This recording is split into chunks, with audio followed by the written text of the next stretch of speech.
الحمد لله والصلاة والسلام على أشرف الأنبياء المرسلين نبينا وحبيبنا وقدوتنا محمد صلى الله عليه وسلم وعلى آله وأصحابه أجمعين সম্মানিত আমার দ্বীনি ভাইয়েরা আসসালামু আলাইকুম ওয়া রাহমাতুল্লাহি ওয়া বারাকাতুহু। আজকে আমাদের রিয়াদুস সালিহিনের কত নম্বর পর্ব? আজকে 35 নম্বর পর্ব নিয়ে আলোচনা করব ইনশাআল্লাহ। এই 35 নম্বর পর্বতে আমাদের নতুন একটি অধ্যায়, সেটি আরবিতে বলে বাবুল মুরাকাবা।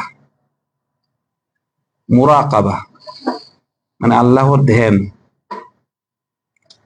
এর অর্থ হলো যে আল্লাহ সুবহানাহু ওয়া তাআলা আমাদেরকে, আমরা যা যা করি সব আল্লাহ সুবহানাহু ওয়া তাআলা কি দেখেন। আমাদের কাজকর্ম সবকিছুতে আল্লাহ সুবহানাহু ওয়া তাআলা খেয়াল করেন, সব দেখেন। এগুলো আমাদের অন্তরে অনুভব আনা যে আল্লাহ সুবহানাহু ওয়া তাআলা সব দেখতেছেন, এটা হলো মুরাকাবা। তো যেভাবে নাকি ইমাম নওয়াবী প্রত্যেকটি অধ্যায়ের পূর্বে তিনি কিছু আয়াত আনেন, আয়াতের মধ্যে এই মুরাকাবা সম্পর্কে আছে। যেমন নাকি প্রথমে যেই আল্লাহ সুবহানাহু ওয়া তাআলা তার কোরআন মাজিদে বলেন যে আল্লাযী ইয়ারাকা হিনা তাকুম ওয়া তাকাল্লুবাকা ফিস সাজিদিন। আল্লাহ সুবহানাহু ওয়া তাআলা আপনাকে দেখেন যখন নাকি আপনি কোথায় থাকেন, নামাজে দাঁড়ান, এবং সেজদা, যারা সেজদা দেয়, সেজদা কায়েতির সাথে আপনি সেজদা দেন, ওগুলো সব কি আল্লাহ সুবহানাহু ওয়া তাআলা দেখেন। এর মুরাকাবা যে আল্লাহ সুবহানাহু ওয়া তাআলা সব দেখতেছে।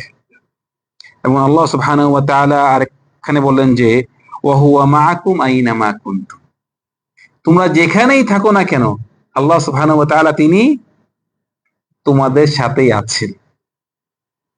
এটা আমরা আমাদের আকীদা ওয়াসিতিয়াতেও নিছিলাম যে এর অর্থ কি আল্লাহ সুবহানাহু ওয়া তাআলা উনি স্বয়ং এখানে আছেন। আল্লাহ সুবহানাহু ওয়া তাআলা উনি এখানে আছেন অর্থ হলো উনি সব দেখেন, সব শুনেন, সব জানেন। ওয়া হুয়া মাআকুম আইনামা কুনতুম, তুমি যেখানেই থাকো না, তোমরা যেখানেই থাকো না কেন আল্লাহ সুবহানাহু ওয়া তাআলা তোমাদের সাথে আছে। আমাদের মানে মাখলুকাত যারা আছে, মানুষের মধ্যেও তো যদি আপনাকে একজন অনেক প্রভাবশালী লোক বলে তুমি ওখানে যাও, আমি তোমার সাথে আছি, বলেন না এভাবে? তো উনি সাথে যায়, মানুষের মধ্যে তো এরকম হয় নাকি? তো আল্লাহ সুবহানাহু ওয়া তাআলা উনি অনেক বড়, তো উনি আমাদের সাথে আছেন অর্থ উনি সব দেখতেছেন, উনি সব শুনতেছেন, আমরা যা যা করি সব উনি জানেন, সব কিছুর বিষয়ে উনি অবগত আছেন। জি। তারপরে আরেকখানে বলতেছেন ইন্নাল্লাহা লা ইয়াখফা আলাইহি শাইউন ফিল আরদি ওয়ালা ফিস সামা, আল্লাহ সুবহানাহু ওয়া তাআলার কাছে কোনো কিছু গোপন নেই। আসমান জমিনের কোনো কিছু কি আল্লাহ সুবহানাহু ওয়া তাআলার কাছে গোপন নেই। সব কিছু সম্পর্কে আল্লাহ সুবহানাহু ওয়া তাআলা জানে। একদম এই সাগর, বৃহৎ সাগরের ভিতরে, পানির ভিতরে যা যা কি কি সব কিছু আল্লাহ সুবহানাহু ওয়া তাআলা জানেন। এই পৃথিবীতে কোটি কোটি পাতা গাছ আছে, এই গাছের থেকে একটি পাতা যদি ছুড়ে যায়, মানে ঝরে যায়, আল্লাহ সুবহানাহু ওয়া তাআলা কি সব জানেন, সব কিছু সম্পর্কে উনি অবগত আছেন। আরেকখানে আল্লাহ সুবহানাহু ওয়া তাআলা বলেন ইন্না রাব্বাকা লাবিল মিরসাদ, নিশ্চয়ই আপনার রব সবকিছু সম্পর্কে ওনার দৃষ্টি আছে, সবকিছু দৃষ্টি রাখেন, সবকিছুতে ওনার কি দৃষ্টি আছে। বলতেছে ইয়ালামু খাইনাতাল আয়ুনি ওয়া মা তুখফিস সুদূর, মানুষের চোরালি দৃষ্টি, মানে আপনি মানে একটু দৃষ্টি করে দেখতে কিছু দেখে ফেলেছেন, চুরি করে কিছু দেখে ফেলেছেন, অথবা আপনার অন্তরে যা গোপন রেখেছেন, আল্লাহ সুবহানাহু ওয়া তাআলা কি সব সব জানেন। এগুলো কিছু আয়াত এনেছেন। এই আয়াতগুলো আনার উদ্দেশ্য হলো যে এছাড়া আরো অনেক আয়াত আছে যে মুরাকাবা, আমরা যেন এটা আমাদের অন্তরে রাখি যে আল্লাহ সুবহানাহু ওয়া তাআলা আমাদেরকে দেখতেছেন, আমাদের সব আমল সম্পর্কে আল্লাহ সুবহানাহু ওয়া তাআলা জানেন। তারপরে যে হাদিসটি প্রথম যে হাদিসটি এনেছেন,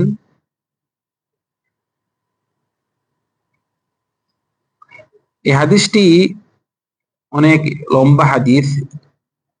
হাদিসের মধ্যে আমাদের যে বিষয়টি এটি কিছু সংখ্যক ওয়ার্ডে পাওয়া যাবে, কিন্তু হাদিসটি অনেক লম্বা হাদিস। ইমাম নওয়াই পুরো হাদিসটি নিয়ে এসেছেন। হাদিসটি খুব বিখ্যাত হাদিস, হাদিস ওমর বিন খাত্তাব রাদিয়াল্লাহু আনহু। ওমর বিন খাত্তাবের তরজমা আমরা আহ, অতীতে জেনেছি।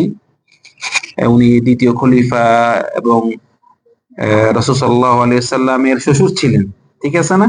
ওমর রাদিয়াল্লাহু আনহুর মেয়েকে হাফসা রাদিয়াল্লাহু আনহা, রাসূলুল্লাহর বিবি, উনি রাসূলুল্লাহ সাল্লাল্লাহু আলাইহি ওয়াসাল্লামের শ্বশুর, আবার দ্বিতীয় খলিফা।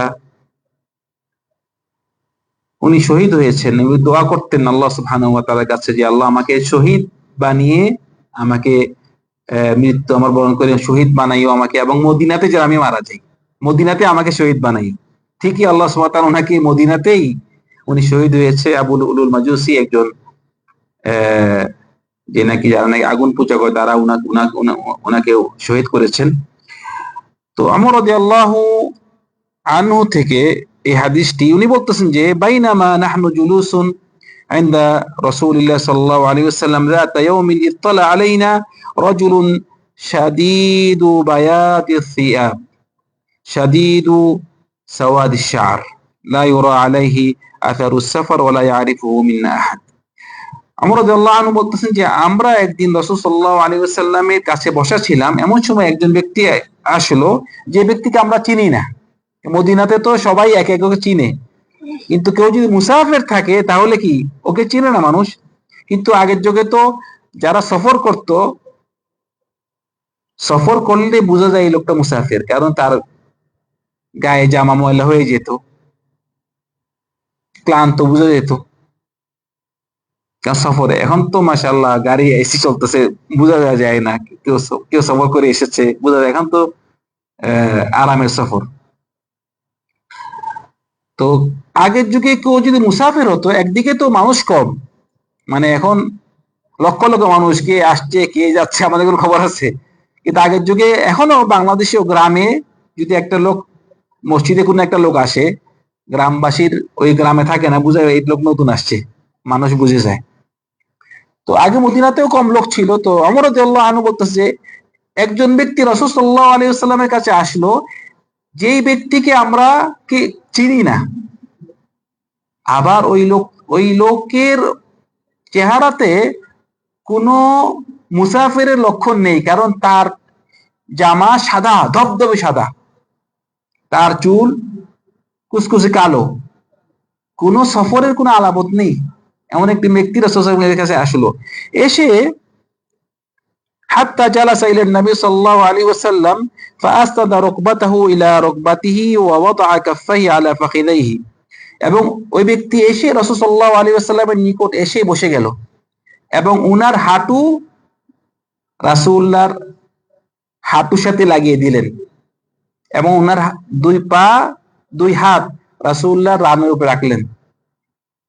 নাকি বললেন, ইয়া মুহাম্মদ, হে মুহাম্মদ, আখবিরনি আন ইসলাম, আমাকে ইসলাম সম্পর্কে বলুন। তো রাসূল সাল্লাল্লাহু আলাইহি ওয়াসাল্লাম বললেন যে বললেন যে আল ইসলাম আন তাশহাদু আল্লা ইলাহা ইল্লাল্লাহ ওয়া আন্না মুহাম্মাদুর রাসূলুল্লাহ ওয়া তুকিমুস সালাহ ওয়া তু'তিস যাকাহ ওয়া তাসুমু রমাদান ওয়া তাহুজ্জাল বাইত ইন ইসতাতা'তা ইলাইহি সাবিলা।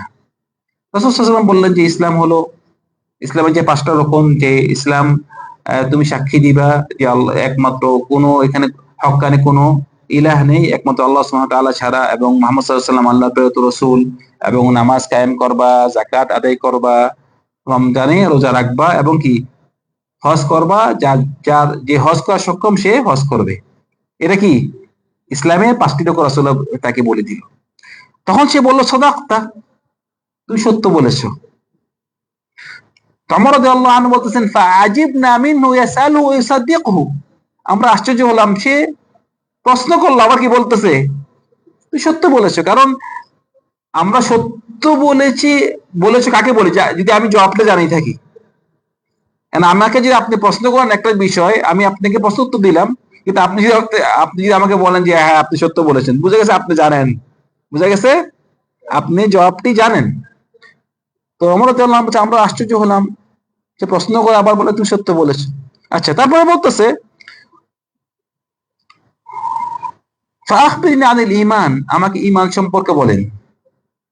তো বললেন যে আল ঈমানু আন তুমিনা বিল্লাহি ওয়া মালাইকাতিহি ওয়া কুতুবিহি ওয়া রুসুলিহি ওয়াল ইয়াউমিল আখিরি ওয়া তুমিনা বিল কদারি খাইরিহি ওয়া শাররিহি। ঈমানটা হলো, বলছে আমাকে ঈমান সম্পর্কে বলুন। তো বললেন যে ঈমান হলো যে তুমি ঈমান আনবা, বিশ্বাস করবা যে আল্লাহকে, আল্লাহ এক, আন তুমিনা বিল্লাহ, আল্লাহর প্রতি ঈমান আনবা, আল্লাহর ফেরেশতাগণে ঈমান আনবা, আর কার প্রতি? আল্লাহ সুবহানাহু ওয়া তাআলা যে সমস্ত কিতাব নাজিল করছে ওই সমস্ত কিতাবের উপরে ঈমান আনবা, এবং যে সমস্ত রসুল প্রেরিত করেছেন ওই সমস্ত রসুলের উপরে তুমি ঈমান আনবা, এবং কিয়ামতের দিনের উপরে ঈমান আনবা, এবং কাদারের উপরে ঈমান আনবা। এইটাই কিয়ামত মানে, কিয়ামত মানে তো সব মৃত্যুর পরে বিজীবিত হইবে, সব একই কথা। আবার বলেছে, আবার যখন রাসূল এভাবে বলেছে, আবার বলেছে সাদাকতা, তুমি সত্য বলেছো। আবার এই কথা বলেছে তুমি সত্য বলেছো। তো আমরা ঈমান আর ইসলাম যে এখানে বললে রাসূল সাল্লাল্লাহু আলাইহি ওয়াসাল্লাম যে ঈমানের রকম হলো 6টি বুঝলাম, আর ইসলামের রকম কয়টি? 5টি। আমরা ছোটবেলা আমাদেরকে মুখস্থ করাইছে আমানতু বিল্লাহি ওয়া মালাইকাতিহি ওয়া কুতুবিহি ওয়া রুসুলিহি ওয়াল ইয়াউমিল আখিরি ওয়াল কদারি খাইরি ওয়া শাররিহি। আমরা আমাদের মুখস্থ আছে, কিন্তু অনেক সময় আমরা এটা আসলে হাকিকত বুঝি না। আমাদের সবাই মুখস্থ আছে এটি, কিন্তু আসলে এটি খুবই গুরুত্বপূর্ণ। ঈমান যার নেই, এই আবাদত করে কোনো লাভ নেই। আর ঈমানটা হলো, এইটা হলো গায়েব। মুমিনরা হলো কে? সূরাতুল বাকারা কি বলেছেন? হুদাল লিল মুত্তাকিন আল্লাযীনা ইউমিনুনা বিল গায়ব, যে আপনি গায়বী বিশ্বাস করতে হবে। গায়ব, আমরা আল্লাহকে দেখিনি, কিন্তু আমরা আল্লাহর সৃষ্টি দেখে আমরা বিশ্বাস করেছি আল্লাহ আছে। এগুলো আসমান যে এভাবে হয়নি, নিশ্চয়ই কি সৃষ্টি আছে। সৃষ্টি আছে, অবশ্যই স্রষ্টা আছে। আর যেহেতু বলেছেন যে ফেরেশতাগণ আছে, আমরা বিশ্বাস রাখতে হবে। আমরা ফেরেশতা দেখিনি, আমরা রাসূলুল্লাহ দেখিনি, কিয়ামত সম্পর্কে আমরা জানি না, কিন্তু যেহেতু বলা হয়েছে আমাদের কি বিশ্বাস করতে হবে। এবং তাকদীরের পরে যে আল্লাহ সুবহানাহু ওয়া তাআলা সব লিখে ফেলেছেন, সব কিছু লেখা আছে, এসব বিশ্বাস রাখতে হবে। তো কেউ যদি সারা জীবন ইবাদত করে এবং বলে যে ফেরেশতা কি ভাই, আমি ফেরেশতার কাছে কিছু বুঝি না, কোনো লাভ নেই, কোনো লাভ হবে না। আচ্ছা, আমি বাদাল আযান শেষ করব। সুবহানাকাল্লাহুম্মা ওয়া সাল্লাল্লাহু আলা সাইয়্যিদিনা মুহাম্মদ ওয়া আলা আলিহি ওয়া সাহবিহি আজমাইন।